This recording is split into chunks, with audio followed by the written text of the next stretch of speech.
उनको लोग कहते हैं।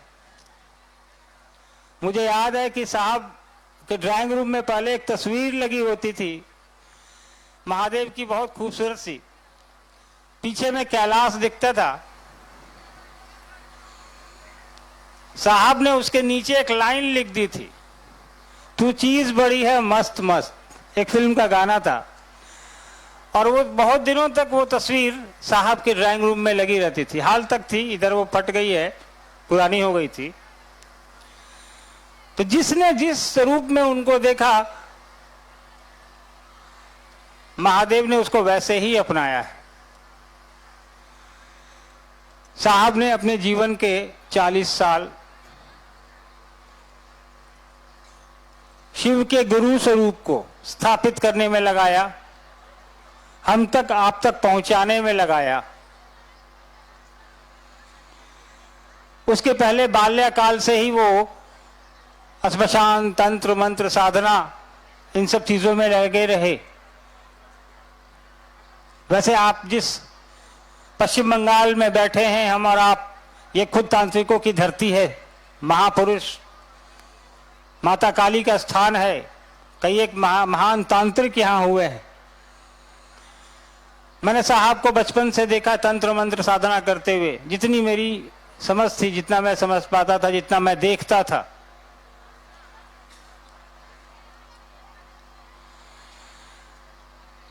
लेकिन इतनी चीजों में अपना समय साहब ने गंवाया।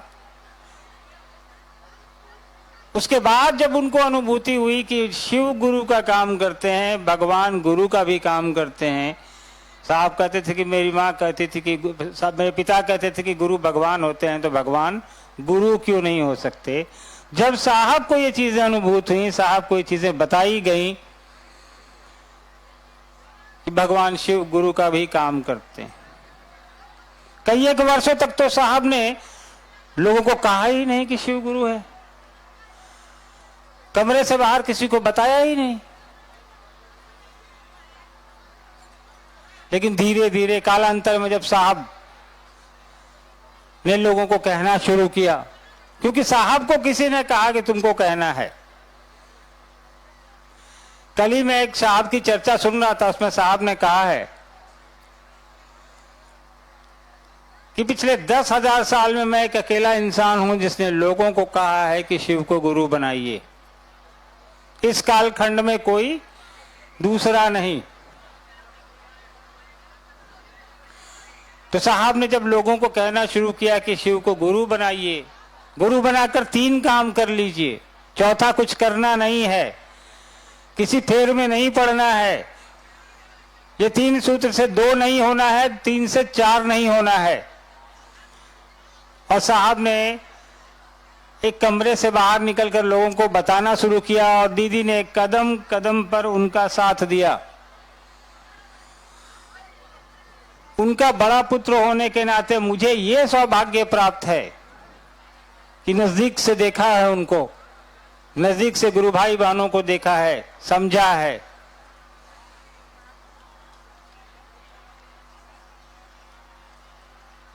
साहब का क्या उद्देश्य हो सकता है हमको आपको शिव के गुरु स्वरूप से जोड़ने से? क्या जरूरत पड़ी थी उनको? एक अधिकारी, क्लास 1 अफसर, प्रथम श्रेणी के अधिकारी वो थे बिहार सरकार में, अच्छी तनख्वाह, अच्छा घर, ड्राइवर, खाना बनाने वाला, गाड़ी, अंगरक्षक, सब कुछ। लेकिन इसके बाद भी उन्होंने उसके अलावा अपनी ये यात्रा जो शुरू की, शिव की शिष्यता का, शिव के गुरु स्वरूप से खुद को जोड़कर लोगों को भी जोड़ने का। कभी हमने आपने सोचा है कि क्या पड़ी थी उनको, क्या पड़ी थी दीदी को? खुद राजा की बेटी, जिसके घर में सैकड़ों नौकर हुआ करते थे, एक एक आदमी को शिव से जोड़ने के लिए, शिव के गुरु स्वरूप से जोड़ने के लिए पूरी रात बैठी रहती थी। कभी उनके लिए खाना बना रही हैं, कभी उनके लिए चाय बना रही हैं। तो हमने आपने कभी सोचा है कि आखिर क्या जरूरत पड़ी थी? महादेव तो ऐसे भी दे ही रहे थे सबको। महादेव का इतना बड़ा दिल है, भोलेनाथ बोलते हैं उनको कि जो मांग दिया सो मिल गया। कोई कांवर लेके जाता है, बारिश में है, धूप में है, ठंड में है, चले जा रहे हैं 10-10 दिन, 5-5 दिन, जल कंधे पर उठाए कि महादेव को चढ़ाएंगे, उनसे कुछ मांगेंगे, मेरी मनोकामना होगी, आशीर्वाद मिलेगा।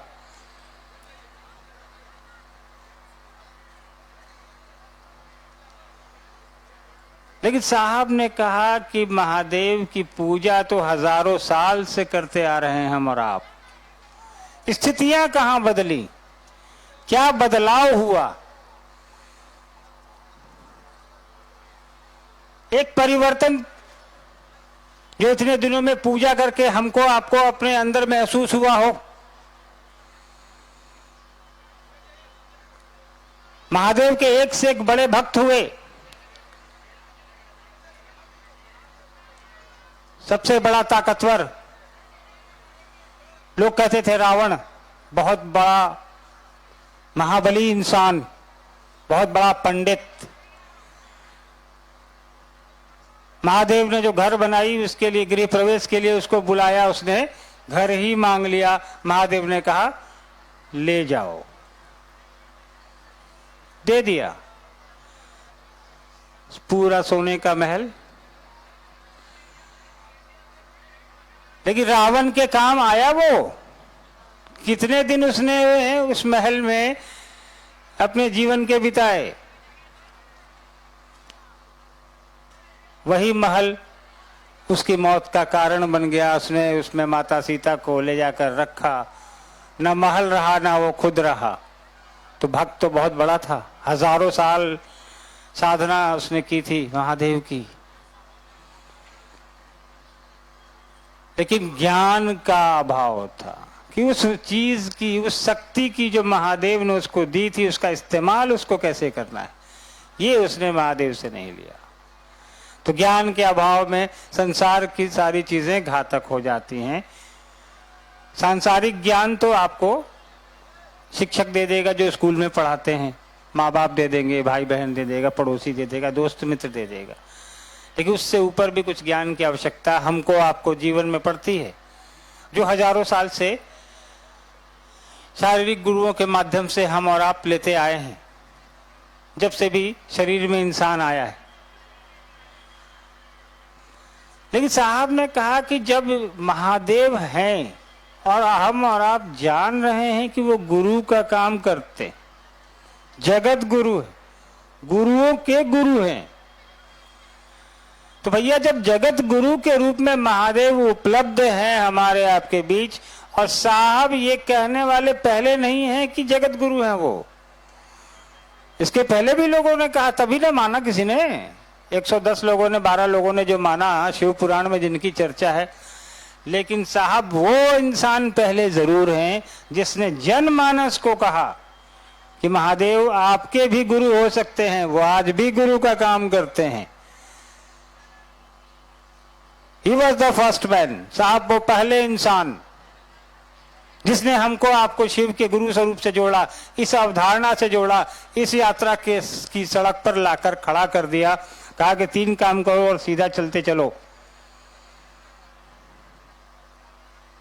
व्यवस्थाएं कैसे बनती हैं वो महादेव पर छोड़ दो, हम और आप उनके शिष्य हैं। जो शिष्य भाव साहब ने देने को कहा, उस देने पर हम और आप ध्यान केंद्रित करें। इस पूरे देश में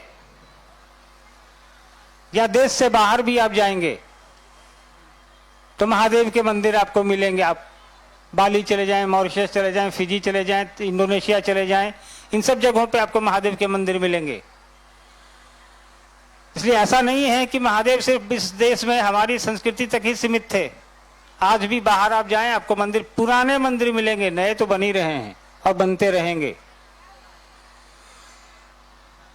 तो साहब ने उस महादेव को हमारे आपके दिलों में उतार दिया, हमारे आपके जेहन में उतार दिया, और बगैर किसी बंदिश के, बगैर किसी वर्जना के उन्होंने कहा कि हर वो आदमी जो धरती पर आया है वो इस बात की पात्रता रखता है कि वो शिव को अपना गुरु बना सके। हर वो आदमी, याद रखिएगा, चाहे वो रिक्शा चलाता हो, चाहे वो फाइटर जेट चलाता हो, चाहे वो शहर में टमटम टोटो कुछ भी चलाता हो, आप और हम धरती पर आ गए तो इस बात के लिए ये पात्रता लेकर भी पैदा हुए हैं हम और आप कि हम शिव को अपना गुरु बना सकते हैं। उन्होंने कहा किसी दीक्षा की आवश्यकता नहीं है, क्या खाए हो क्या नहीं खाए हो, कौन सा वस्त्र पहने हो, कौन सा वस्त्र आपको पहनना है, कोई दीक्षा नहीं लेनी है। महादेव से कहना है कि हम आपके चेला हैं, हम पर दया करिए। नमः शिवाय से प्रणाम करना है और लोगों को बता देना है कि भैया हम तो महादेव के चेला हैं, आप भी बन सकते हैं, कोई इसमें प्रावधान नहीं है अलग से कुछ। वही 3 काम करने की आवश्यकता है, लेकिन 3 काम करने के लिए वो उस मानसिकता में हमको आपको जाना पड़ेगा, प्रयास करना पड़ेगा कि साहब दीदी ने जो कहा है उस प्रयास को हम धरातल पर लेके आए, पहले अपने अंदर उतारें, फिर दूसरे के अंदर उतारने की चेष्टा करें।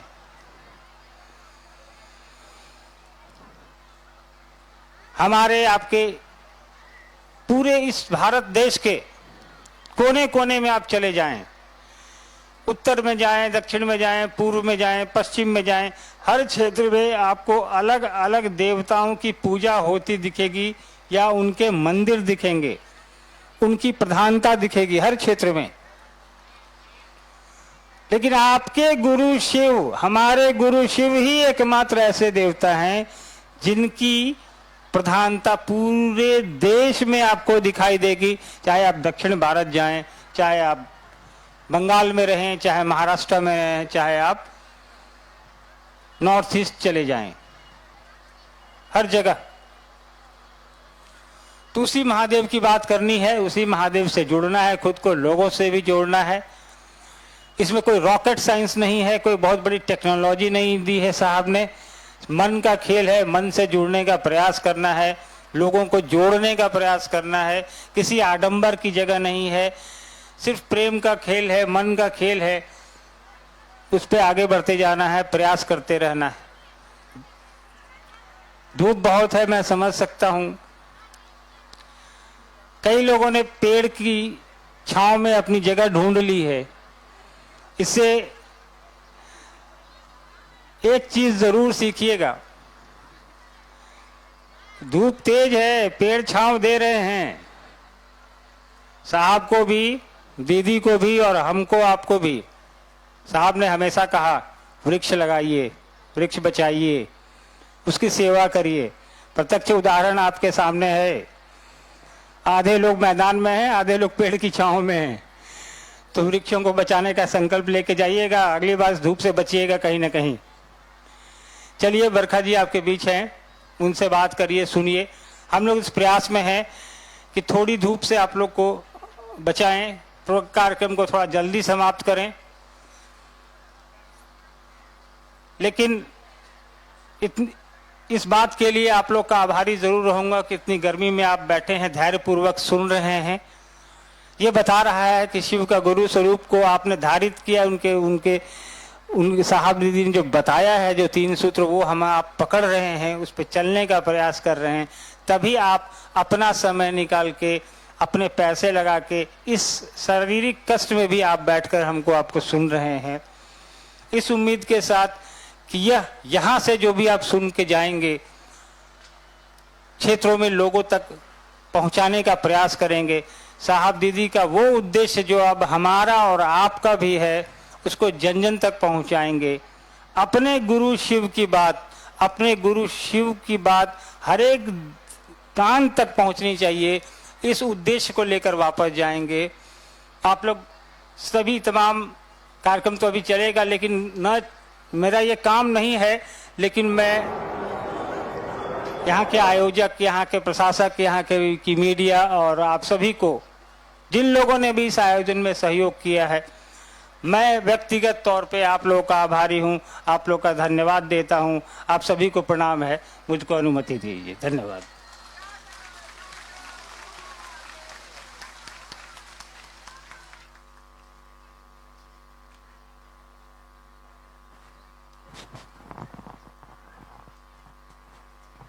बहुत सुंदर अभी हम लोगों ने सुना अर्चित भैया को। अब आइए एक भजन सुनते हैं और इस भजन के बाद हम लोग दीदी बरखा आनंद जी को सुनेंगे। इस पूर्णतः आध्यात्मिक आयोजन में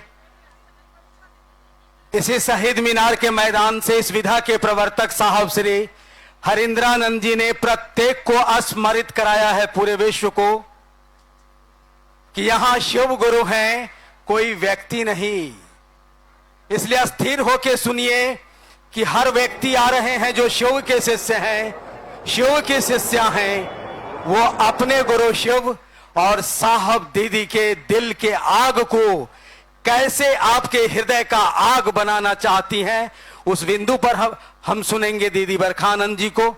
आइए उसके पहले एक भजन सुनते हैं और भजन के लिए हम इस महागुरु महादेव के मंच पर गुरु बहन पूजा सोनकर जी, आपको आमंत्रित करता हूं, आप आइए इस मंच तक और शिव गुरु से जुड़ा एक मोहक भजन, एक खूब भालो गानटा प्रस्तुत करिए आप, गुरु बहन पूजा सोनकर। बहुत कम समय है हम लोगों के पास साहब दीदी के आध्यात्मिक संकल्प में जीने के लिए और लोगों को प्रेरित करने के लिए। एक एक पल का उपयोग कर लीजिए हम आप सभी मिलकर। कैसे होगा, स्वयं को और सामने वाले को साहब दीदी के अनुरूप शिव गुरु से जोड़कर प्रयास करना है अपने धरती के सारे कार्य को करते हुए। गुरु बहन पूजा सोनकर जी।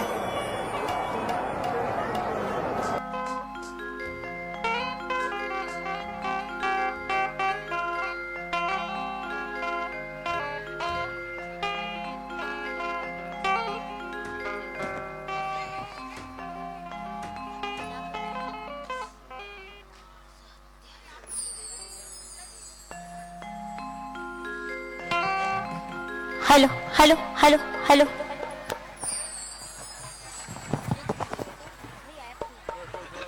F2 दीजिए ना भैया, साउंड दीजिए ना, इको नहीं दीजिएगा कैसा लगेगा। बंगला भजन है ना, बंगला भजन के नाम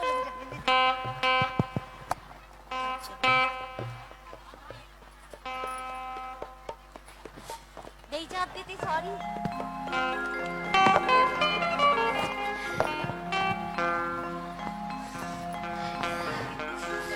ना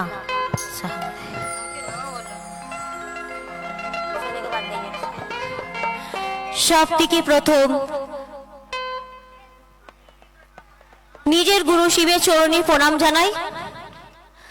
তিন সূত্র দাতা সাহেব শ্রী দিদিমার চরণে প্রণাম জানাই। সমস্ত গুরু ভাই গুরু বোন চরণে প্রণাম জানাই। আমার প্রণামটা স্বীকার করুন।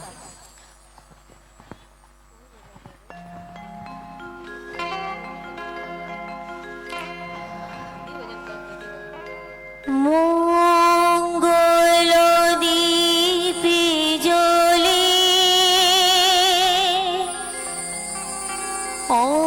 অন্ধকারে দুই চোখ আলোয় ভর গুরু, তোমরা করো বিশ্বাস, নাই করো বিশ্বাস, শিবই আমাদের গুরু আছে,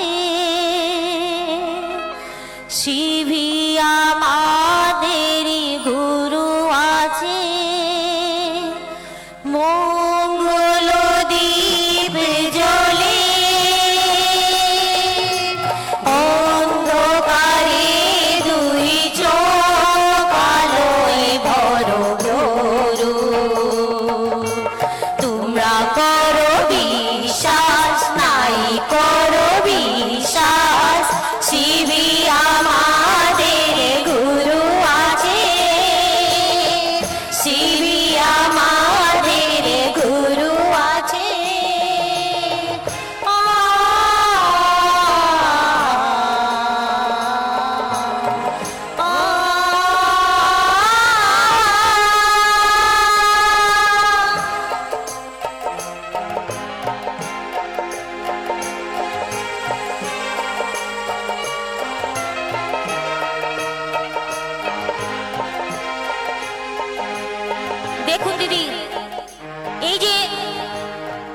কড়া রোদ্দুরে আমরা বসেছি, এই সাক্ষাৎ আমার সাহেব দিদি দয়া, আমাদের দয়া হচ্ছে ওনার। আজ ওনার দয়াই আছে যে আমরা এত দূর দরাজ থেকে এসে মহাগুরু মহাদেবের চর্চা শুনছি বা ভোজন শুনছি। এই সব থেকে বড় সাহেব দিদির দেন আছে। তাহলে আমাদের সঙ্গে বলুন, যে তুমি আলো দিতে প্রতিদিন সূর্য ওঠা, যে তুমি আলো দিতে প্রতিদিন সূর্য ওঠা, তাদের বুঝিয়ে দাও যে তুমি পাথরে পদ্ম ফোঁটা, তাদের বুঝিয়ে দাও যে তুমি পাথরে পদ্ম ফোঁটা। সাহেবেরি দয়া, দিদির মায়ের দয়া, বসে আছি এই রোদে, মঙ্গল দ্বীপ জ্বলে, অন্ধকারে দুই চোখ আলোয় ভরো প্রভু, তোরা করো বিশ্বাস, নাই করো বিশ্বাস, শিবি আমাদের গুরু আছে, শিবি আমাদের গুরু আছে।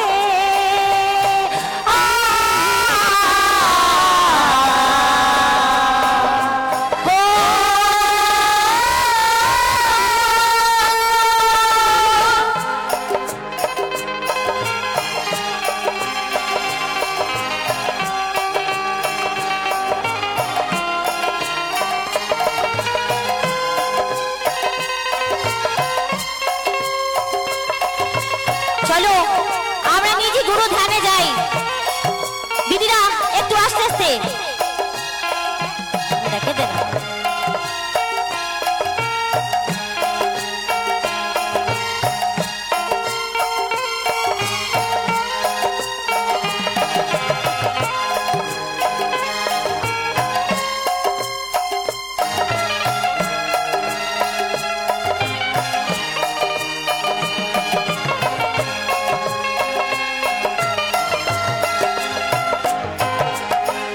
আসুন আমরা এই লাইনটা সঙ্গে করি।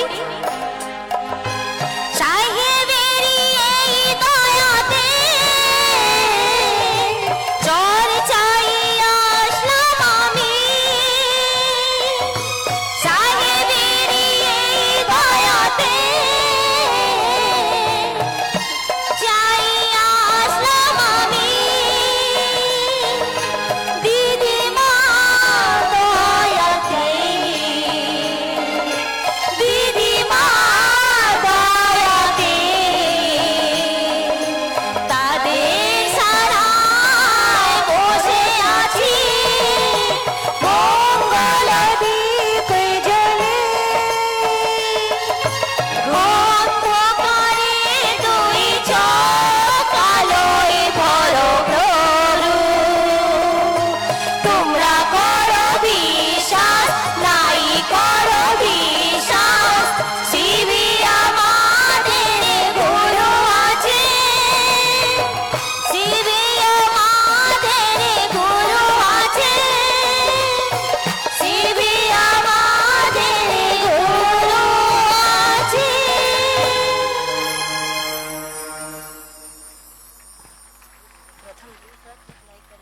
चलिए आप सबों को मेरा प्रणाम।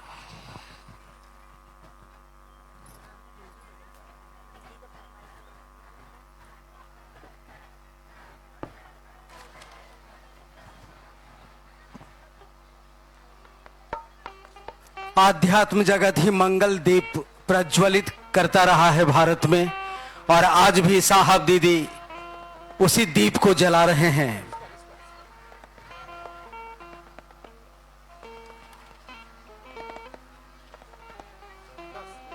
थोड़ी देर हम सभी बिल्कुल धैर्यपूर्वक सुनेंगे।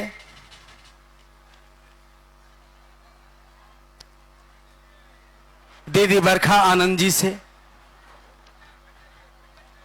साहब दीदी का यह जो संकल्प है,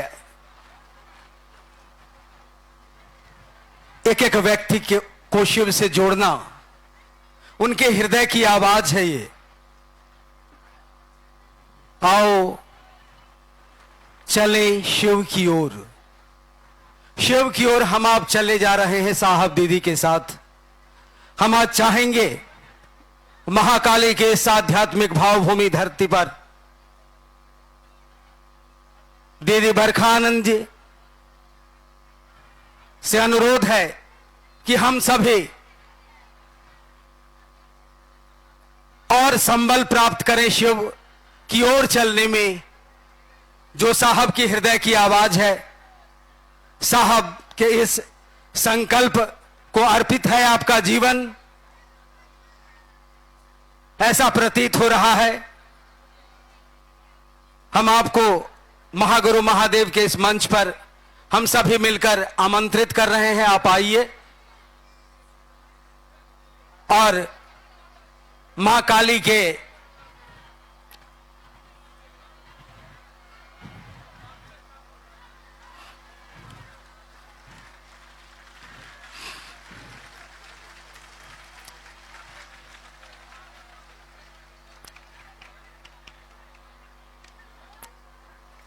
मां काली के इस आंगन में आइए, सुनते हैं दीदी बरखा आनंद जी को।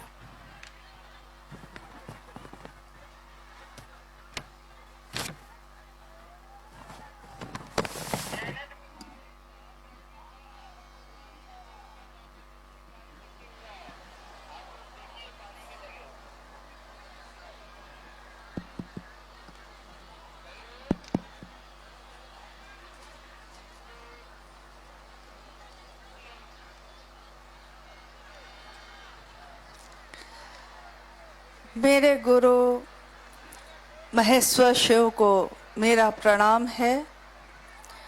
इस कालखंड के प्रथम शिव के शिष्य और हम सबों के परम आदरणीय वर्ण गुरु भ्राता साहब श्री के चरणों में मेरा प्रणाम है।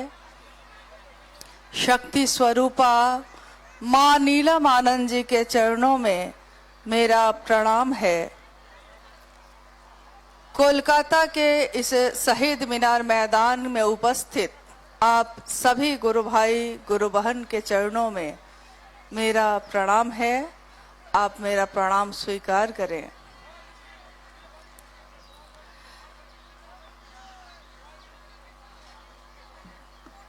आज का ये शिव गुरु महोत्सव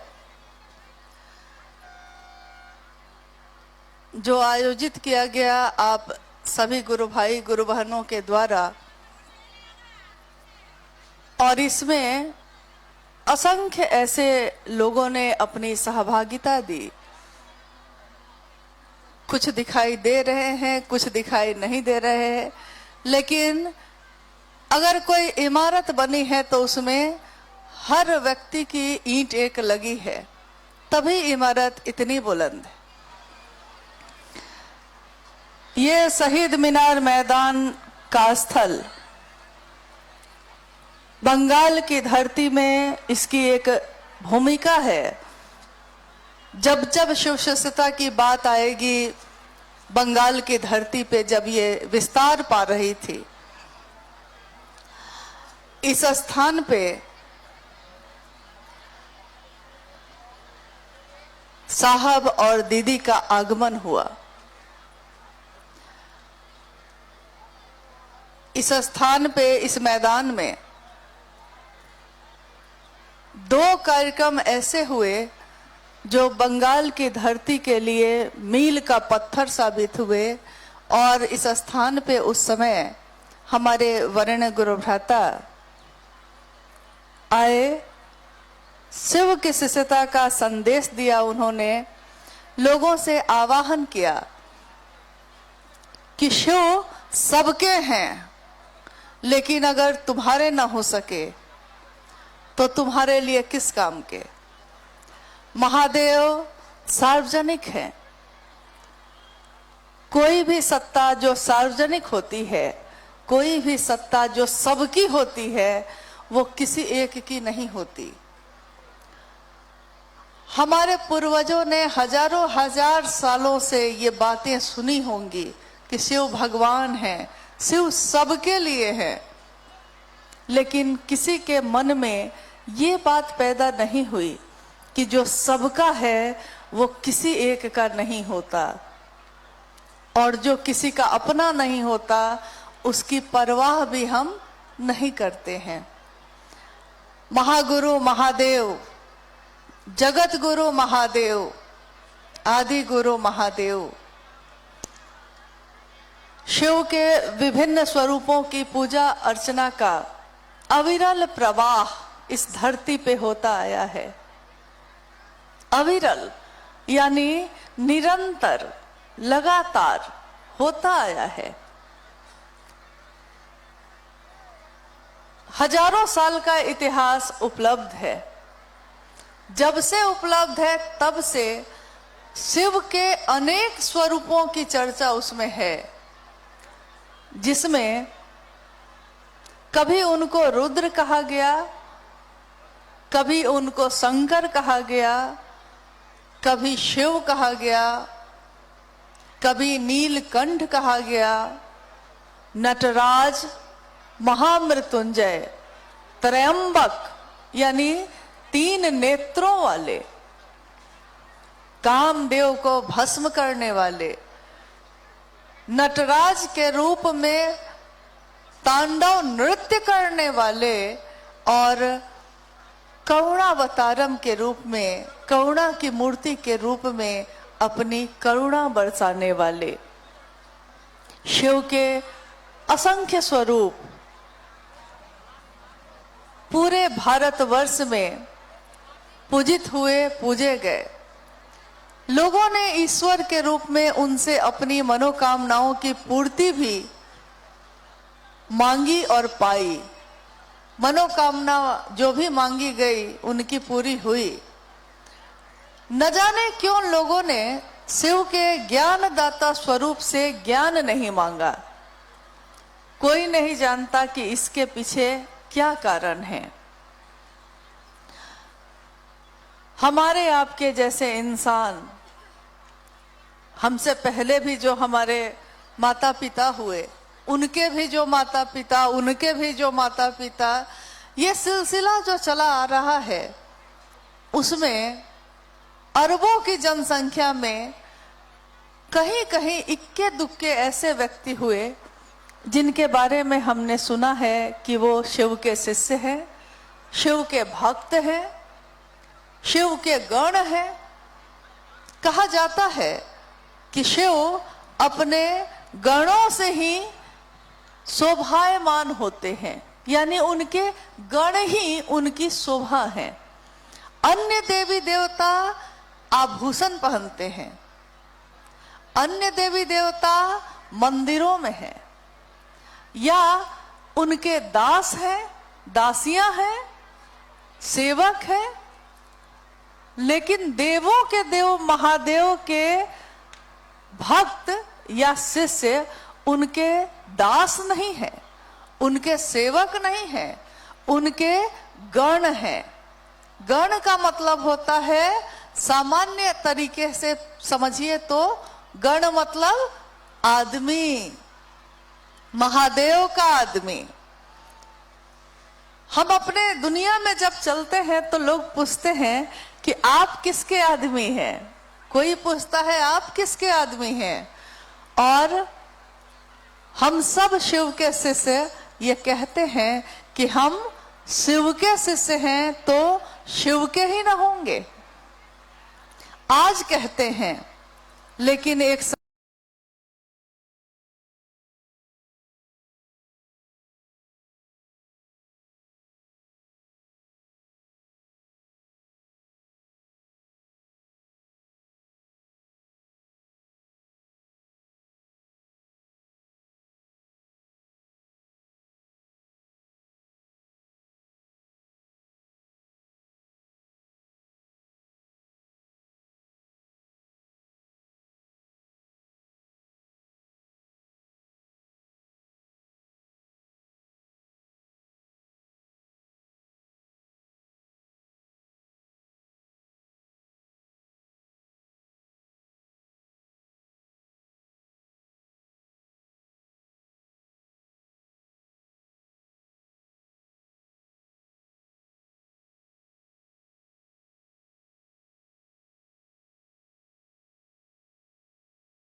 साहब श्री आए और उनके साथ हम सब भी आए, हमारा सौभाग्य है ये।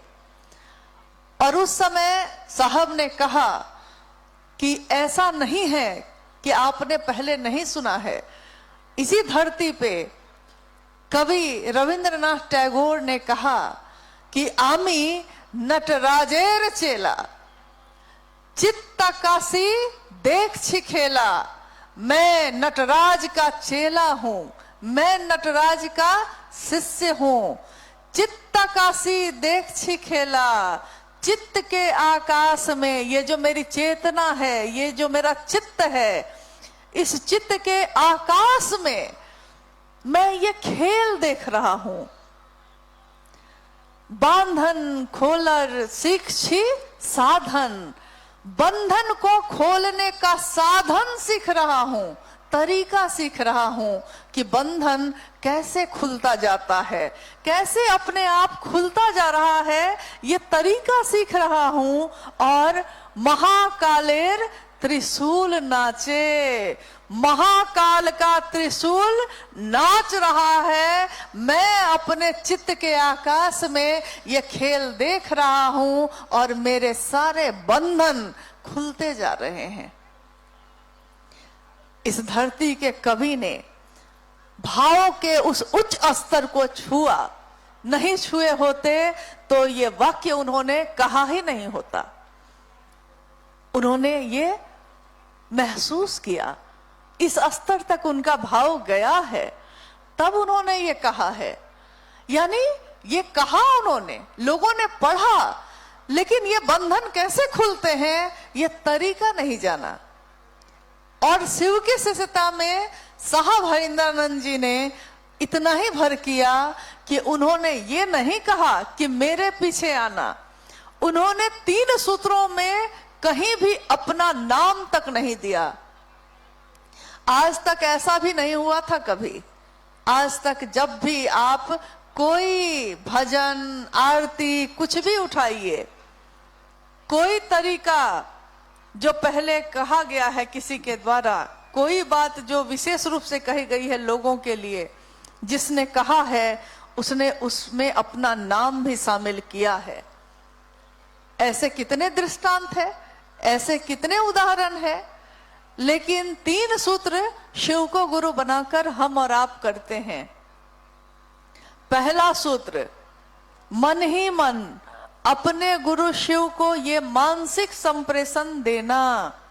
मानसिक संप्रेषण का अर्थ होता है मन में, अपने मन के उस भाव को ईश्वर के तरफ, गुरु के रूप में जो बैठे हैं, गुरु की कुर्सी पे जो बैठे हैं, उन तक भेजना। हे शिव, कौन है ये शिव? वो ईश्वर है, वो भगवान है, वो नीलकंठ है, वो महाकाल है, उसका त्रिशूल नाच रहा है, उसका शिव तांडव चल रहा है। लेकिन मेरे लिए कौन है वो शिव? मेरे लिए है वो मेरा गुरु शिव। हे शिव, आप मेरे गुरु हैं, मैं आपका शिष्य हूं, मुझ शिष्य पर दया कर दीजिए। इस पूरे वाक्य में क्या साहब हरिंद्रानंद जी का नाम है? नहीं है, शिव का नाम है। दूसरे सूत्र में, जिसमें हम अपने गुरु शिव की बात करते हैं दूसरों से, कि शिव की चर्चा करना है, जो तुम करते हो वो दूसरों को करने के लिए कहना। साहब को अपने गुरु शिव से ये आकाशवाणी के द्वारा प्राप्त हुआ, जो तुम करते हो दूसरों को करने के लिए कहो। साहब क्या करते थे? शिव को गुरु बनाया था, दूसरों को भी शिव को गुरु बनाने के लिए अनुरोध करते थे दूसरों से, और यही गुरु का आदेश भी आ गया। उन्होंने क्या कहा? दूसरा सूत्र जिसमें उन्होंने कहा शिव की चर्चा करना, ताकि खुद भी समझ सको कि शिव मेरे गुरु हैं और दूसरे भी समझ सकें कि शिव उसके भी गुरु हैं। शिव तक पहुंचाने में किसी की मदद करना, ताकि वो जो पहुंचे तो उसको पहुंचाते पहुंचाते तुम भी पहुंच जाना। शिव की चर्चा करना ताकि स्वयं में भी शिव भाव भरे और समूह यानी लोग जो सुनते हो उनमें भी शिव भाव बढ़े, दोनों में हो। ऐसा नहीं है कि जो बोल रहा है उसमें भरे और दूसरे में नहीं भरे, ये हो ही नहीं सकता, क्योंकि आपके हृदय में जो होगा वही आप दूसरे के हृदय में भी दे सकिएगा। मेरे हाथ में अगर जलता हुआ दिया है और हम आपके अंधेरे घर में आए हैं, तो क्या मेरे हाथ के दिए से जो रोशनी निकल रही है उससे आपके घर का अंधेरा दूर नहीं होगा? होगा। जिसके पास जो होता है वही वो दूसरे को देता है। जो मेरे दिल में ना हो तो हम आपको भी नहीं दे सकेंगे। तो महादेव की चर्चा इसलिए करना कि शिव तुम्हारे गुरु भी हो सके और दूसरों को भी प्रेरित करो कि उसके गुरु भी शिव हो जाएं। 2 कदम वो तुम्हारी बात सुनकर महादेव की तरफ बढ़ जाए तो शिव चर्चा का परिणाम है। अब बताइए, इस दूसरे सूत्र में शिव है, लेकिन क्या साहब हरिंद्रानंद जी का नाम है इसमें? नहीं है। तीसरे सूत्र में मन ही मन शिव को प्रणाम करिएगा। प्रणाम आपका मन करता है, मन ही झुकता है। मानसिक प्रणाम, भाव प्रणाम, ये सारी व्याख्या आपने सुनी होगी, आपने सुना होगा, पढ़ा होगा, जो साहब के द्वारा लिखित है। उसमें वो कहते हैं प्रणाम आपका मन करता है। आप एक मानसिक संप्रेषण प्रणाम का देते देते आप ये कर सकते हैं कि शिव के प्राण मंत्र नमः शिवाय का सहारा ले सकते हैं। नमः शिवाय शिव का प्राण मंत्र है, लेकिन हमने और आपने अगर इसको बार बार किया, इसकी आवृत्ति, इसका दोहराना बार बार अगर मेरे मन में चलता रहा, तो एक दिन वो शिष्य का भी प्राण मंत्र बन जाता है, क्योंकि एक ऐसा मंत्र जो मेरे प्राण पे निरंतर चल रहा है, जो रुकता ही नहीं है। इस तीसरे सूत्र में शिव है। शिव का प्रणाम करने का तरीका भी है, लेकिन साहब हरिंद्रानंद जी का नाम इसमें भी नहीं है। क्या उनको ये भय था कि लोग उनको भूल जाएंगे? शिव को तो याद रखेंगे, लेकिन शिव का दान करने वाले को भूल जाएंगे। हालांकि संसार में आज तक इस भय से कोई मुक्त नहीं हो पाया, क्योंकि हर व्यक्ति ने अपना नाम जरूर लिखा। अगर उसने कोई भी मत दिए, कोई संप्रदाय बनाया, कोई एक तरीका बताया, कोई योग बताने वाले हैं, कोई विधियां बताने वाले हैं, कोई कुंड कुलन्नी का जागरण करने वाले हैं, या कोई भजन और आरती का लिखने वाले कोई लेखक हैं, कोई है, सबने अपना नाम दिया है। यहां तक कि ऐसे उदाहरण हर जगह पे आपको मिल जाएंगे। लेकिन शिव को गुरु बनाने का तरीका देने वाले साहब हरिंद्रानंद जी ने इन 3 सूत्रों में अपना नाम अलग से नहीं दिया, क्योंकि वो एक ऐसी सत्ता है जिनको ये भय भी नहीं है कि लोग उनको भूलेंगे, क्योंकि लोग उनको भूलेंगे ही नहीं। तो जब उनको ये मालूम है तो अलग से नाम क्या देना है। कितनी खूबसूरत एक पंक्ति है कि जब इसी कोलकाता के मैदान में 2013 में हम लोग साहब के साथ आए, क्या खूबसूरत वो वक्त, वो समय रहा। क्या सुंदर महादेव की बात हम लोगों ने इसी मैदान में सुनी और हम लोग लौट गए। जो दौर, जो वक्त, हम में से बहुत लोगों ने सशरीर उनका दर्शन करके, उनकी बातों को उनके मुख से सुनकर बिताया है। वो दौर अब नहीं आएगा, क्योंकि दौर तो अब आगे बढ़ चुका है, समय आगे बढ़ चुका है। पल प्रतिपल ये सृष्टि बदल रही है, पल प्रतिपल ये क्षण, ये समय, ये काल बदल रहा है। जो अभी बीत रहा है फिर वो नहीं आएगा। सुंदर लोग आएंगे और सुंदर बात करेंगे, आपसे भी अच्छे लोग आएंगे सुनने वाले, आपसे भी अच्छे लोग आएंगे बोलने वाले, आपसे भी सुंदर शिव के लिए झुकने वाले लोग आएंगे। दौर बढ़ता रहेगा, लेकिन जो बीत गया है वो दौर तो अब नहीं आएगा। जो दे दिया है उन्होंने, उससे ज्यादा अब कोई देने वाला भी नहीं आएगा। लेकिन कोई अगर शिव का शिष्य है और उसने शिव को अपना गुरु बनाया है, तो वो जानता है कि उसके लिए साहब और दीदी की अहमियत क्या है। जो बीत गया है वो अब दौड़ ना आएगा, ये जानते हैं हम। जो बीत गया है वो अब दौर ना आएगा। इस दिल में सिवा तेरे कोई और ना आएगा। घर फूक दिया हमने, अब राख उठानी है। जिंदगी और कुछ भी नहीं, तेरी मेरी कहानी है। जिंदगी ये शिव शिष्यता की और कुछ भी नहीं है। इसमें एक शिव शिष्य साहब हरिंद्रानंद जी, माँ की छाया, आंचल की छाया लेकर खड़ी माँ नीलमानंद जी, और वो जिसके पास लेकर जा रही हैं हम सबको। जो रास्ता है, जो मंजिल है, भगवान शिव स्वयं, वही अब हमारे जीवन में है। हमारे जीने का कारण भी वही है, हमारे कुछ भी करने का कारण भी वही है। और ये अब ना हो सकेगा कि इस दिल में अब कोई और आएगा, क्योंकि ये दिल भरा है उन्हीं से, उनके प्रेम से। न उनसे ज्यादा प्रेम देने वाला कोई आएगा, न उनसे ज्यादा परवाह करने वाला आएगा।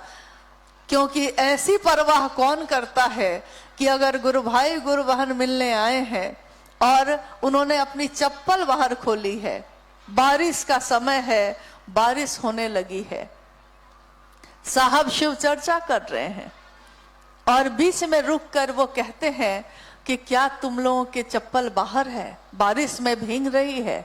लोग कहते हैं कि हाँ बाहर है। वो कहते हैं कि जाकर उठा लो, खराब हो जाएगी, फिर कैसे खरीदोगे? कभी कहते कि आए हो, भारा है कि नहीं है? कभी कहते कि भोजन किया है कि नहीं किया है? अपने सामने परोसे हुए भोजन की थाली को भी गुरु भाई गुरु बहन की तरफ बढ़ा दिया है। साहब और माँ नीलमानंद अपने एक छोटे से लौकिक घर में जी रहे हैं। 3 संतान हैं उनकी, 5 व्यक्तियों का एक लौकिक छोटा सा परिवार। लेकिन उस परिवार में इतनी जगह है, इतनी जगह है उस घर में कि छोटे से उस घर में जितने गुरु भाई गुरु बहन आते हैं सब समाते जा रहे हैं एक छोटे से घर में। माँ नीलमानंद जी ने एक विशाल परिवार की स्थापना की है और उस परिवार में सबके लिए जगह है, ये सबका घर है। और याद रखिएगा कि अपना एक ही घर होता है, बाकी तो मकान हम लोग के होते हैं जो हम बनाते चले जाते हैं। लेकिन इसमें पहचानना पड़ता है, वक्त और आगे बढ़ेगा, वक्त और गुजरेगा। एक छोटी सी घटना जो अभी मुझको याद आ रही है, साहब के साथ हम लोग 2020 में तारापीठ गए। पहले हम लोग रांची से दुमका गए। दुमका में रात ठहरने के बाद सुबह साहब ने कहा चलो माँ तारा का दर्शन करवाता हूँ। जब हम लोग तारापीठ पहुंचने वाले थे, उससे थोड़ा पहले ही एक गांव आया। तब तक मुझको ये नहीं पता था कि माँ तारा के साधक बाबा वामा खेपके के वंशज उसी गांव में रहते हैं, आए हैं, और उसी गांव में उनका घर भी हुआ करता था प्राचीन समय में जब ये हुआ था। लेकिन जब हम लोग की गाड़ी वहां पहुंची तो साहब ने कहा, वो हंसने लगे और उन्होंने कहा कि एक मजे की बात अभी देखोगी, देखना अभी जब हम लोग इस गांव से गुजरेंगे तो क्या होगा। हम लोग की गाड़ी उस गांव से सामने से गुजरने लगी। हर कुछ देर के कुछ दूरी पे कुछ लोग खड़े थे और कह रहे थे कि आइए आइए, ये है बाबा वामाखेपा का असली घर, ये है। फिर थोड़ी गाड़ी आगे बढ़ती है तो फिर कुछ लोग खड़े हैं, वो भी यही कह रहे हैं कि देखिए ये है घर, ये है असली घर, आइए इसका दर्शन कीजिए। तो साहब ने कहा कि देखे और हंसने लगे। हम लोगों ने पूछा उनसे कि ऐसा क्यों कर रहे हैं ये लोग? तो साहब ने कहा कि जब किसी का नाम हो जाता है तो सब यही कहने लगते हैं कि हम ही हैं असली, हम ही हैं असली, हम ही हैं असली। कोई कहता है ये वाला पे आओ, कोई कहता है ये वाले पे आओ, लेकिन घर तो कोई एक ही रहा होगा। असली बात यह है कि उस साधक ने मां तारा से जो अपना एक रिश्ता बनाया, सीखना तो उस चीज को है, मन में प्रवेश कराना है तो उस चीज का करो। क्योंकि मस्तिष्क से अगर कोई काम करोगे, दिमाग से कोई काम, कोई भी काम, चाहे वो महोत्सव का आयोजन हो, चाहे प्रतिदिन गुरु का कार्य जो हम आप करते हैं वो हो, कोई काम जो दिमाग से करेंगे तो दिमाग गणित बनाता है। मस्तिष्क से किया हुआ कोई भी काम गणित बनाता है, और गणित की एक सीमा होती है, उससे असीम वो नहीं हो सकता, उसकी एक सीमा है। लेकिन हृदय की सीमा नहीं होती। हृदय को जोड़ लिया है किसी से, हृदय को समर्पित किया है किसी को, तभी उस असीम का, उस अनंत का दर्शन कर पाइएगा। क्योंकि हृदय की कोई सीमा नहीं होती, वो असीम होता है, और असीम से मिलना है, ज्ञान के निधि अगम से मिलना है, तो हृदय को भी असीम ही करना होगा। इसलिए साहब ने कहा कि मुझसे मिलने भी कोई आता है तो मैं कहता हूं कि दिल लेकर ही आना भाई, क्योंकि दिल से मिलने की आदत रहेगी तो ये आदत महादेव से मिलने में बहुत काम आएगी। लेकिन अगर मुझसे दिमाग से मिलते रहे तो महादेव से भी मिल न सकोगे। इसलिए दिल लेकर ही आना, और उस दिल में शिव को लेकर आना, दिल लेकर ही जाना, और उसमें भी शिव को ही लेकर जाना। ये अद्भुत बात, ये अप्रतिम शिव की शिष्यता जिसका दान साहब ने दिया है। क्योंकि आज तक न तो दया मांगने की प्रथा रही है, न तो शिव की चर्चा करने का चलन रहा है, और न ही मन के से भाव प्रणाम करने का तरीका समझाया गया है। ये तीनों सूत्र, ये सूत्र त्रय हमारे शिव शिष्यता के रास्ते में हमारी मदद करते हैं, सहायक हैं ये। लेकिन मूल चीज क्या है? अक्सर हम लोग इस पे बात करते हैं कि हम जैसे ही शिव को अपना गुरु बनाते हैं, तत्क्षण हम कहते हैं उस व्यक्ति से कि शिव को गुरु बनाकर ये 3 सूत्र करिएगा, शिव आपके गुरु हो जाएंगे। लेकिन हम कभी भी ये नहीं सोचते कि 3 सूत्र सहायक है, तो मूल क्या है इसमें? कोई काम ऐसा होगा जो मूल है, और उस काम की पूर्ति के लिए ही सहायता ली जाती है, सहायक क्रियाओं का सहारा लिया जाता है। अगर ये तीनों सूत्र सहायक हैं तो मूल क्या है? शिष्यानुभूति आप में से किसी ने पढ़ी है कि नहीं मुझको नहीं मालूम। सन 1990 में शिव के शिष्य साहब हरिंद्रानंद जी ने अपनी अनुभूति को कागज पर लिखने की कोशिश की। अनुभूति, भाव का स्तर शब्दों में नहीं समा सकता, लेकिन उसको लिखने का प्रयास किया जा सकता है। वो शब्द झलक हैं, लेकिन आग तो उसके सीने में होती है जिसने उसको लिखा है। तो उस शिष्यानुभूति को साहब श्री ने 1990 में लिखा, और प्रारंभिक समय के गुरु भाई और गुरु बहनों ने अच्छी तरह उसका अध्ययन किया, मन से किया। अध्ययन मतलब सिर्फ पढ़ के नहीं किया, मन से किया।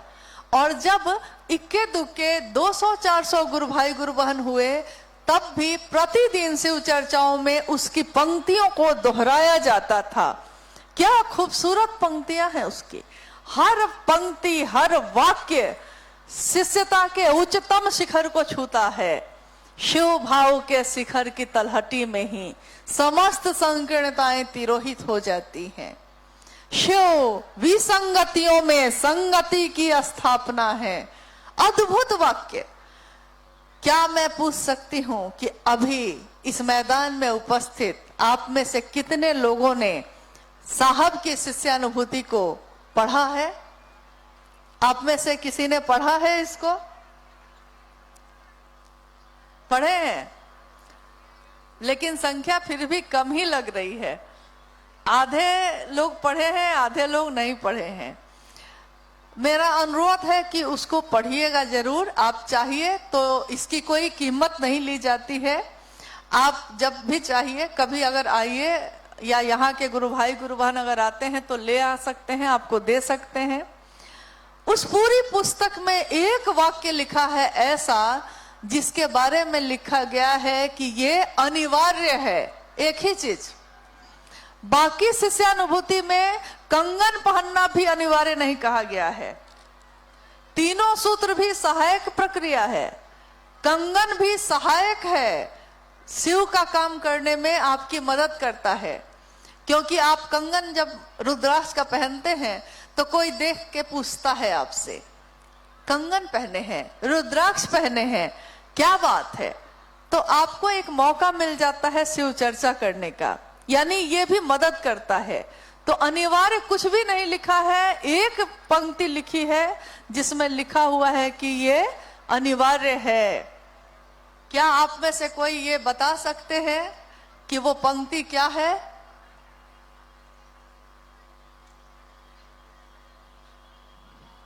कोई नहीं बता रहे हैं। कौन बोल रही हैं? हाँ बताइए। बहुत सुंदर। साहब ने यही कहा था कि जिस दिन आप ऐसा करिएगा मैं ताली बजाऊंगा आपके लिए, आप मेरे लिए क्या बजाते हैं। चलिए, इतने लोगों में एक गुरु बहन ने खड़े होके जवाब दिया, और जवाब बिल्कुल सही है, इसलिए इस जवाब को लॉक किया जाए। लेकिन मेरे पास पैसा नहीं है, इसलिए हम 1 करोड़ आपको नहीं दे सकते। हाँ, तो ये जवाब है इनका, अस्थाई शिष्य भाव। ये तीनों सूत्र भी हम इसीलिए करते हैं कि मेरा जो भाव है शिष्य का, वो डगमगाए नहीं, वो हिले नहीं। कोई आया तो कुछ और समझा कर चला गया, कोई आया तो कुछ और समझा के चला गया। ये मेरे मन में जो रंग चढ़ा है, उस रंग पे कोई दूजा रंग अब ना चढ़े। ये रंगरेज है मेरे पिया, जिन्होंने रंग दिया है मेरे मन को, तो अब इस रंग में कोई दूसरा रंग ना चढ़े, इसकी कोशिश है। ये इसके लिए ये तरीके हैं कि ये काम करिए, मन ही मन दया मांगिए, मन ही मन प्रणाम करिए, शिव की चर्चा करिए, कंगन पहनिए, चाय पिलाइए, खाना खिलाइए, बैठाइए। एक प्रणाम करिएगा तो अनेक परिणाम आएंगे उसके। ये सारी तरीके हैं, लेकिन ये तरीके हैं अस्थाई शिष्य भाव हो जाए इसके लिए, प्रेम हो जाए इसके लिए। ये तरीका है, लेकिन तरीका प्रेम नहीं होता। लेकिन तरीका इसलिए महत्वपूर्ण है कि उस तरीकों को छोड़ दीजिएगा तो प्रेम हो भी नहीं सकेगा। बड़ा मुश्किल है इस शिव तत्व को समझना, और शिव के शिष्य के तत्व को समझना भी बड़ा मुश्किल है। कोई एक बार सुन लेता है तो वो कहता है कि साहब तो हमेशा बोले कि मुझको प्रणाम करने की जरूरत नहीं है, महादेव को प्रणाम करना। और किसी दूसरे ने दूसरे दिन जाके सुना है तो उसने कहा कि उस दिन साहब कह रहे थे कि जो मुझको प्रणाम नहीं कर सकता वो शिव को क्या प्रणाम कर सकता है। तो बड़ा हम लोग अद्भुत स्थिति में पड़ जाते हैं कि समझ में ही नहीं आता कि वो एक बार कहते हैं कि जो मुझको प्रणाम नहीं कर सकता वो शिव को प्रणाम क्या करेगा, और एक बार कहते हैं कि जो शिव को प्रणाम नहीं कर रहा है वो मुझको क्या प्रणाम करेगा। तो ये तत्व समझना बड़ा मुश्किल है। इसलिए तत्व सीखने के लिए, तत्व समझने के लिए उसकी गहराई में जाने से अच्छा है समर्पित हो जाना। अपने आप को समर्पण कर देना इस बात के लिए कि मैं तो आपका शिष्य हूं, और शिष्य तो अज्ञानी ही होता है। जो इस बात को समझ गया वही सबसे बड़ा ज्ञानी है। जो ये कह सकता है कि मुझको कुछ नहीं आता, सचमुच में सबसे बड़ा ज्ञान यही है कि मुझको कुछ नहीं आता। लेकिन जब तक हमको ये समझ में आता रहेगा कि मुझको भी कुछ आता है, तब तक ये रास्ता ही वैसा नहीं, इस पे जाना ही नहीं हो सकेगा। आइए हम लोग इस धूप लग रही है ना, अभी धूप याद आ रही थी। देखिए शिव भाव में धूप भी समझ में नहीं आती है। जब चित्त में प्रकाश फैलता है, जब हमारी चेतना उस शिव से मिलती है, चाहे कहीं मिले, अकेले में बैठे हो, किसी की बात सुन के मिल रही है, किसी से बात कह के मिल रही है, लेकिन अगर चेतना उस शिव से मिलती है तब क्या होता है? तब तपती धूप में भी ठंडी हवा का एहसास होता है, तब पतझड़ में भी फूलों की पंखुड़ियों का एहसास होता है, और तब मरुस्थल में भी बारिश की बूंदों की शीतलता अनुभव होती है। जब चित्त का आकाश हो और उसमें शिव का प्रकाश फैला हो, तब ऐसा होता है। आइए हम लोग कुछ जिज्ञासाओं पे बात करते हैं। आइए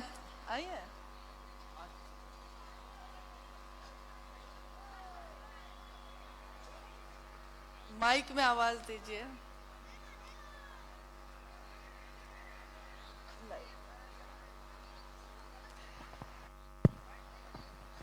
जिज्ञासा है कि समष्टि से सिमटा हुआ मानव अपनी मानवीय मूल गुणों से वंचित रह जाता है। कृपया इस पे प्रकाश डालें। समष्टि से सिमटा हुआ, ये पंक्ति है आओ चलें शिव की ओर, जो पुस्तक साहब श्री के द्वारा लिखी गई है उसी की। इस पुस्तक में ये पंक्ति साहब ने लिखी है। ये हमारे गुरु शिव में है। समष्टि से सिमटा हुआ मानव अपनी मानवीय मूल गुणों से वंचित रह जाता है। इसको समझने के लिए पहले हम लोग थोड़ा टुकड़े टुकड़े में समझ लेते हैं, क्योंकि एक ही बार पूरा वाक्य जो पढ़िएगा तो लगेगा कि बहुत भारी बात है, जबकि भारी नहीं है। ये समष्टि यानी दुनिया, जगत, व्यष्टि यानी व्यक्ति। जैसे मैं हूं व्यष्टि, और अगर ये पूरी दुनिया है तो ये है समष्टि। समष्टि से सिमटा हुआ मानव यानी ऐसा मानव, ऐसा व्यक्ति जो समष्टि से, दुनिया से सिमट गया है, दुनिया के लोगों के साथ नहीं रहता है, वो अपने आप में सिमट गया है। तो अपने आप में जो सिमट गया है, अपनी मानवीय मूल गुणों से भी, जैसे मानव का मूल गुण क्या होता है? किसी भी इंसान का मूल गुण घृणा नहीं होती, नफरत नहीं होती, ये उसका मूल गुण नहीं है, ये ऊपर से चढ़ाया हुआ गुण है। लेकिन उसका अंतर जो है, अंदर का जो मानवीय गुण है, वो किसी भी मानव का प्रेम है, करुणा है, सहानुभूति है। दूसरे के आंखों में आंसू देखकर उसकी आंखों में भी आंसू छलक जाते हैं। अगर वो इंसान है, शरीर में इंसान होते हुए भी कोई पशु हो सकता है, लेकिन अगर शरीर भी इंसान का है और चेतना भी इंसान की है उसकी, तो उसका मानवीय गुण यही होगा कि उसमें प्रेम भी है, उसमें सहानुभूति भी है, करुणा भी है। लेकिन जो दुनिया से, समष्टि से सिमट जाता है, जैसा आपने देखा होगा, जब हम लोग छोटे थे तो मेरा उस समय जो घर था वो मुजफ्फरपुर एक जगह है बिहार में। हालांकि नाम तो सुना होगा आपने मुजफ्फरपुर का। किस बारे में सुना होगा? क्या? अच्छा, देख लीजिए, शिव गुरु महोत्सव हो रहा है, तो स्वाभाविक है कि अगर कोई बात आएगी लेकिन उस बात का जिक्र इसीलिए होगा क्योंकि उसमें कहीं ना कहीं शिव शिष्टता की बात होगी। लेकिन अभी मुजफ्फरपुर का नाम लिए तो आप लोग को लीची याद आया। बताइए, ये बहुत गलत बात है।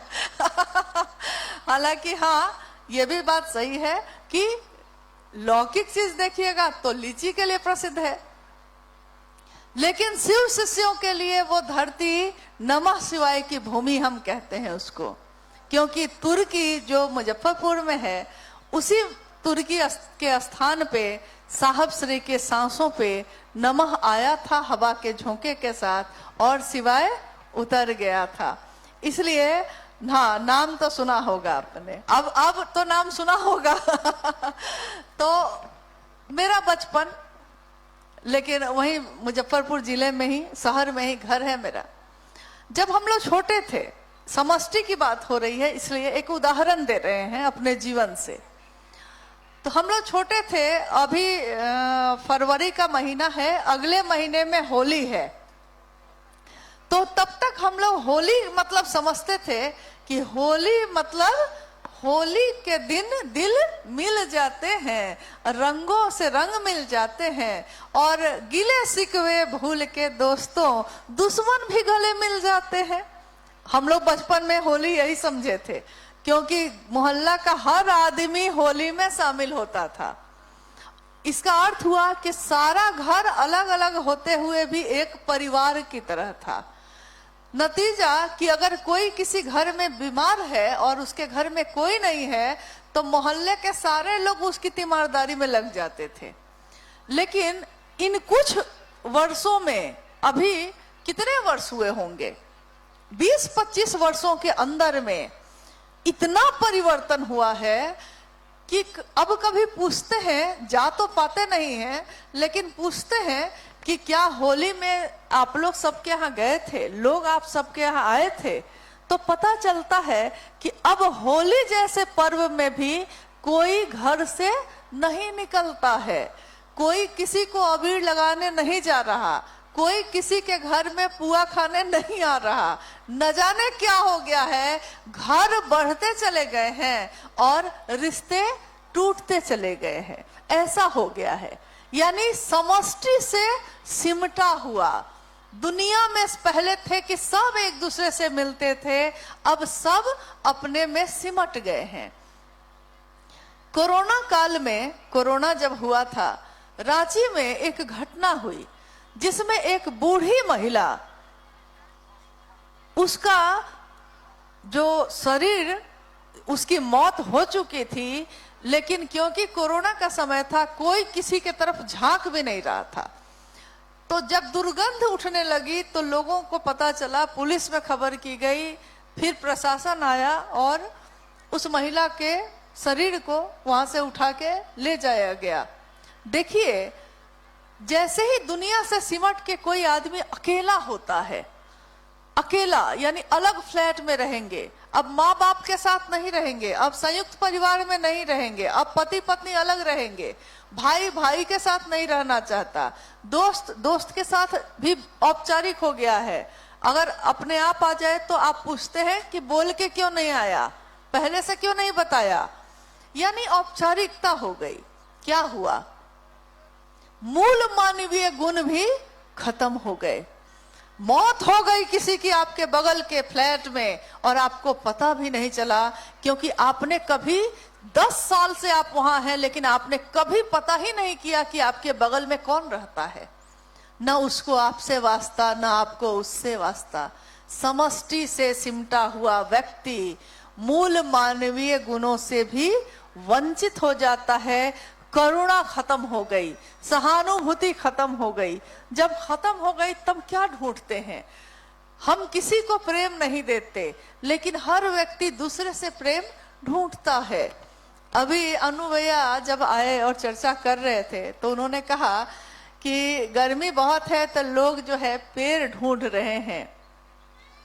बड़ी सुंदर इस पे एक पंक्ति है कि शहर बसाकर अब सुकून के लिए, क्योंकि शहर बस गया है बड़ा बड़ा, तो सुकून के लिए अब शांति चाहिए। अब शहर बस गया है तो वहां शांति नहीं है, सुकून के लिए गांव ढूंढते हैं और हाथ में कुल्हाड़ी लिए हुए हैं और छांव ढूंढते हैं, यानी कुल्हाड़ी लेकर काटे भी जा रहे हैं और छांव भी ढूंढ रहे हैं।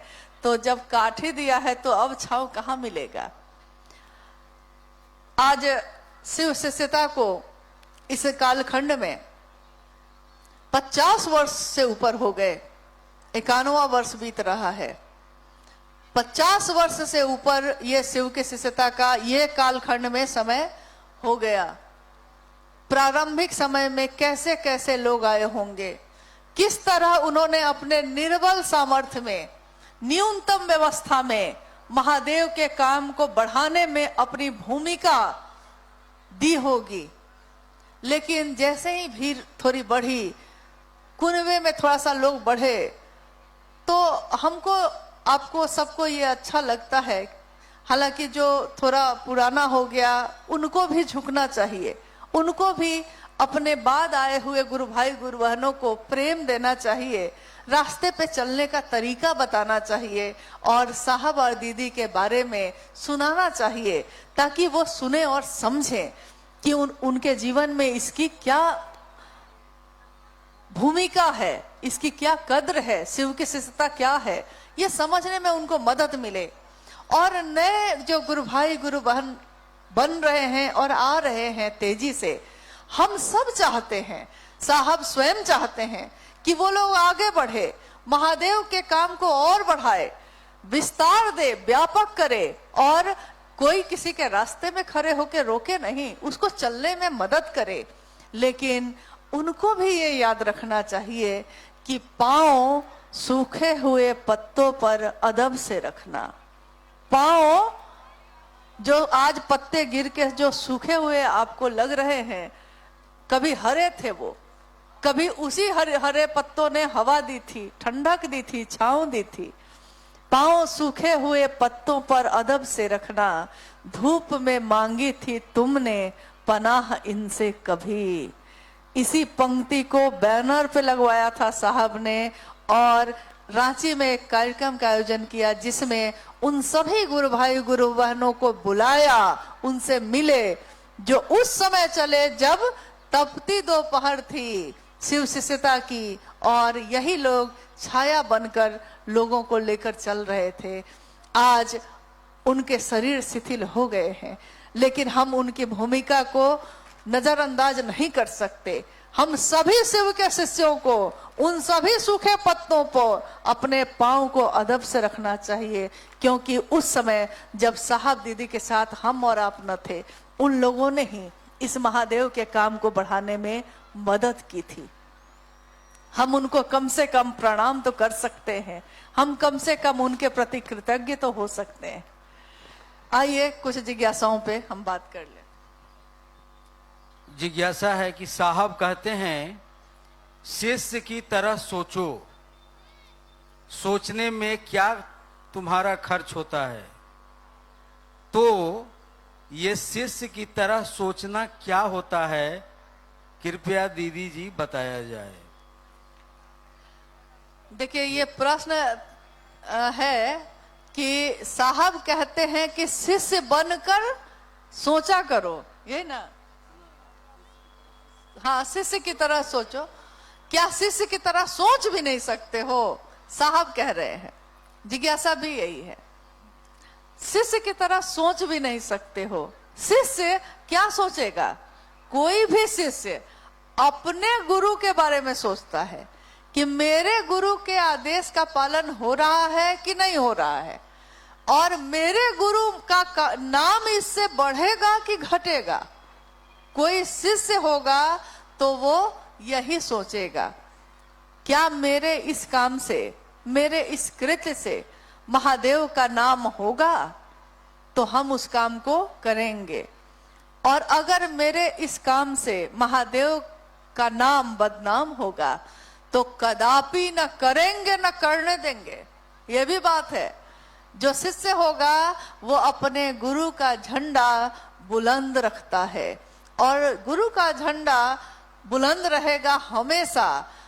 शिष्य आते रहेंगे, जाते रहेंगे, शरीर में आते रहेंगे, जाते रहेंगे, लेकिन महादेव का झंडा तो बुलंद ही रहेगा। आपने देखा होगा जब देश पे अगर आक्रमण हो जाए और देश के सारे लोग हथियार लेकर सीमा पे पहुंच जाते हैं, किस लिए? कि मेरे देश की रक्षा हो सके, हम इस देश में सुरक्षित रह सके। सवाल अगर देश की रक्षा का आता है तो पहली पंक्ति के लोगों को अगर वो धराशायी हो जाते हैं, वो गिरने लगते हैं, और पीछे की पंक्ति में जो लोग खड़े हैं वो दौड़कर उस देश के झंडे को पकड़ लेते हैं, गिरने नहीं देते। शरीर गिरता चला जाता है लेकिन झंडा नहीं गिरता। महादेव का झंडा साहब और दीदी ने थाम रखा है, लेकिन हम ऐसा काम करें कि हमारे कृत्य से वो झंडा बुलंद हो, गिरे नहीं। कभी गिरेगा तो नहीं, लेकिन कम से कम मेरे कृत्य से ऐसा ना हो। इसलिए शिष्य बनकर सोचना होगा, तो आपको हर उस बात पे सोचना होगा जो महादेव के काम के परिधि में आती है। क्या मेरे ये करने से अच्छा होगा या बुरा होगा? बहुत ऐसे लोग हैं जो हर जगह के कार्यक्रम में आपको दिखेंगे, लेकिन ये प्रश्न ये है कि समय है बहुत कम और काम है बहुत ज्यादा बाकी।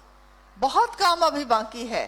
पूरे बंगाल में ही अगर आप सोच लीजिए तो आपको अभी जैसे 5-6 जिले के गुरु भाई गुरु बहन यहाँ जरूर होंगे। मुझको लगता है कि सेंट्रल कोलकाता, दक्षिण 24 परगना, उत्तरी 24 परगना, हावड़ा, हुगली, आपका मेदिनीपुर, वर्धमान, ये सारे आसपास के जिले के लोग जरूर यहाँ उपस्थित होंगे। लेकिन आप अपने घर में चारों तरफ देखिए, क्या आपके घर के चारों तरफ शिव शिष्यता व्यापक हो रही है? क्या घर घर जाकर बात करने का तरीका हमने कम कर दिया है? अगर ये किया है तो इसको फिर से ठीक करने की जरूरत है, क्योंकि व्यक्ति का व्यक्ति से बात करना जरूरी है। ये महोत्सव या कार्यशाला या दूसरी चीजें जो मीडिया के द्वारा भी हम लोग देते हैं, वो लोगों के मन में शिव गुरु है, हम शिष्य हो सकते हैं, ये संदेश तो पहुंचा सकती है। लेकिन असली जागरण तब होता है जब व्यक्ति व्यक्ति से बात करता है, और इतनी बात करता है कि वो पौधा मजबूत हो जाए। जब वो पौधा मजबूत हो जाए फिर आगे बढ़ जाइए और दूसरों को भी अब जोड़ने की कोशिश करिए। लेकिन अभी काम बहुत बाकी है और हम सब ये संकल्प लेते हैं, क्योंकि ये जगह बहुत महत्वपूर्ण है। ये एक ऐसी धरती है जिस धरती पे हम आप बैठे हैं। हमारे साहब और दीदी के चरण यहाँ पधारे हैं एक साथ। शिव और शक्ति का ये अन्योन्याश्रित प्रेम ना हो। अन्योन्याश्रित यानी इतना अभिन्न है, एक है, अलग होकर भी एक है, और इतना अभिन्न है, इतना अन्योन्याश्रित है कि इसके प्रेम के बिना घास की एक पत्ती भी नहीं उग सकती। तो इस धरती के पे बैठे हम सभी शिव के शिष्य ये संकल्प ले, फिर से संकल्प ले। पुनर्स्थापना शिव की कर चुके हैं साहब, लेकिन उन पौधों को पानी चाहिए, छांव चाहिए, उनको देखभाल की जरूरत है। तो आप हम सब मिलकर इस महान काम को, इस बड़े उद्देश्य को, अपनी संकीर्णताओं को पीछे छोड़कर करने की कोशिश करें। अंतिम करते हैं, एक कोई करके अंतिम कर देते हैं। जिज्ञासाएं तो बहुत सारी आपने भेजी हैं, समय की अब मानना है। चलिए एक अंतिम जिज्ञासा है, अध्यात्म क्या है? शिव रूपी ज्ञान से संजात एक सामान्य आचरण, एक सामान्य भावाचरण जगत के लिए अनुकरणीय है। कैसे? पहली जिज्ञासा है, अध्यात्म क्या है? अध्यात्म सबके लिए एक ही तरह की रोशनी है, वो अलग अलग नहीं है।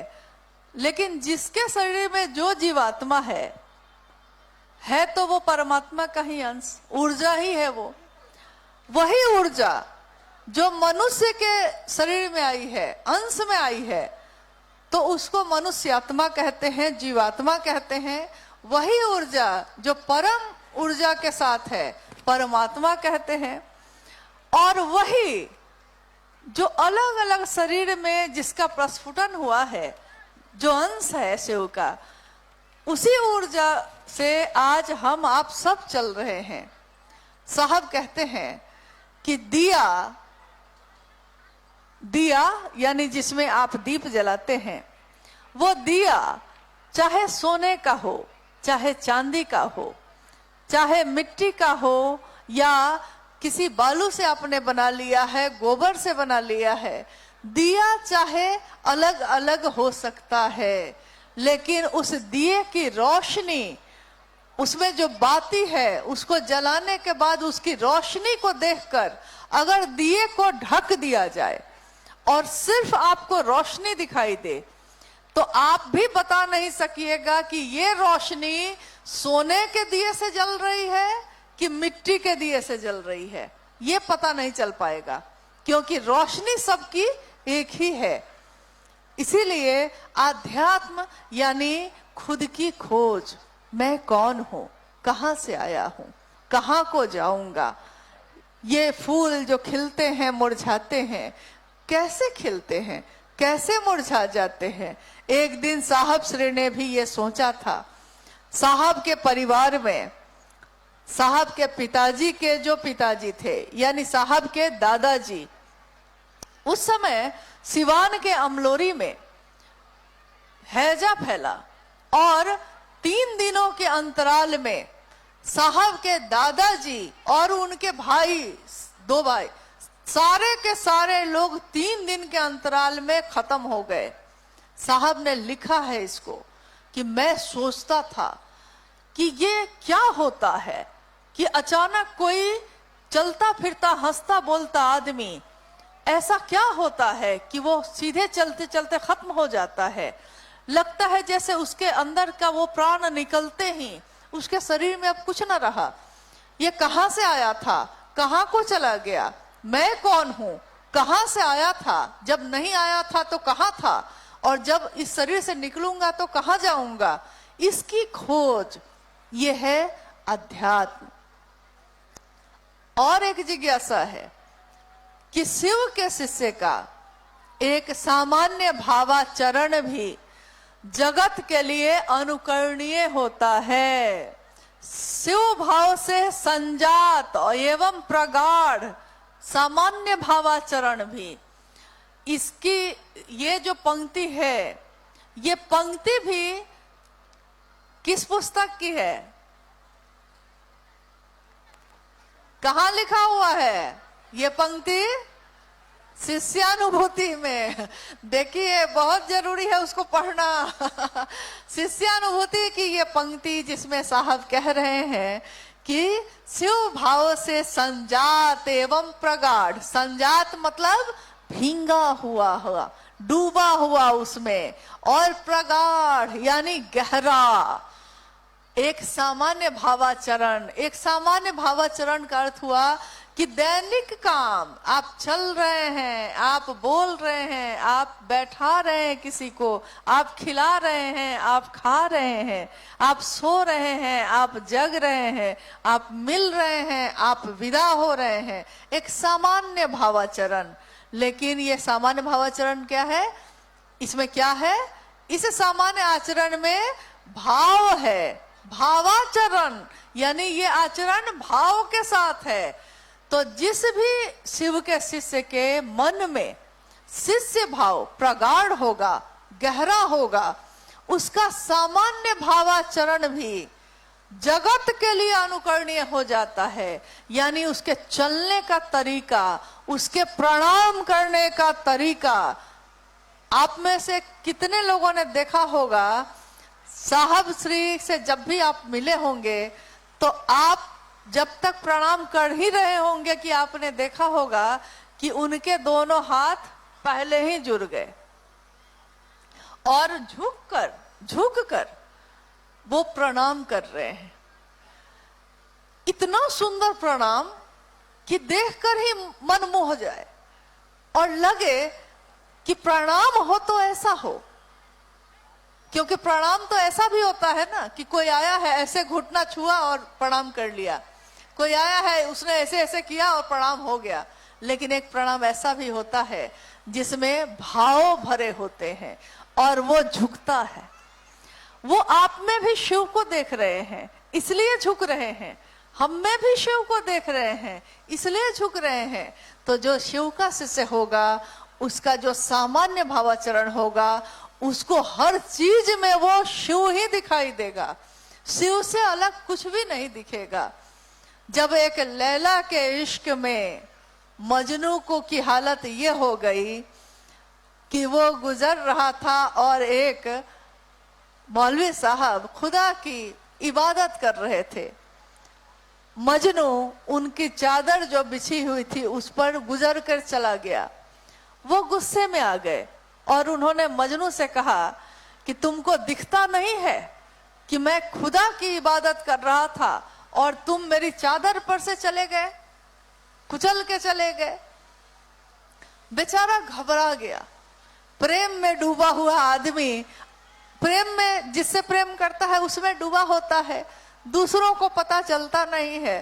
तो जब वो उसको रोकते हैं बोलते हैं तो वो घबरा जाता है, उसको लगता है कि मैंने क्या कर दिया ऐसा। तो मजनू ने कहा कि मैंने तो कुछ भी नहीं किया, मुझको दिखा ही नहीं। उन्होंने कहा कि तुमको दिखा कैसे नहीं। अब मजनू ने उनसे पूछा कि आप मुझको एक बात बताइए, मैं भी आपसे पूछना चाहता हूं। मैं तो मजनू हूं, एक लैला एक लड़की है उसके इश्क में हूं, उससे प्यार करता हूं, मोहब्बत करता हूं, उसके इश्क में हूं। लेकिन जब से लैला से इश्क हुआ है मुझको लैला के सिवा अब कुछ भी नहीं दिखता है। इन रास्तों में भी उसी का चेहरा दिखता है, इन पत्तों में भी उसी का चेहरा दिखता है, कोई सामने से आता है उसमें भी उसी का चेहरा दिखता है। मैं करूं क्या, मुझको तो लैला ही लैला दिखती है। लेकिन ए भाई, तुम तो खुदा की इबादत कर रहे थे, तुमको मैं कैसे दिख गया, मैं ये जानना चाहता हूं। अब बताइए, जो महादेव महादेव कर रहा हो लगातार, उसको सारी चीज कैसे दिखाई दे सकती है। लेकिन अगर उसको सब दिखाई दे रहा है, इसका अर्थ है उसने खुद की खोज शुरू ही नहीं की। जो खुद की खोज शुरू करेगा उसको कहाँ फुर्सत है कि वो सबको देखेगा, वो तो अपने महादेव को देखेगा। साहब और दीदी ने जो काम दिया वो करेगा और महादेव महादेव करता हुआ गुजर जाएगा। फुर्सत नहीं है आपके कालीन को देखने की भी नहीं और आपके कीचड़ को देखने की भी नहीं।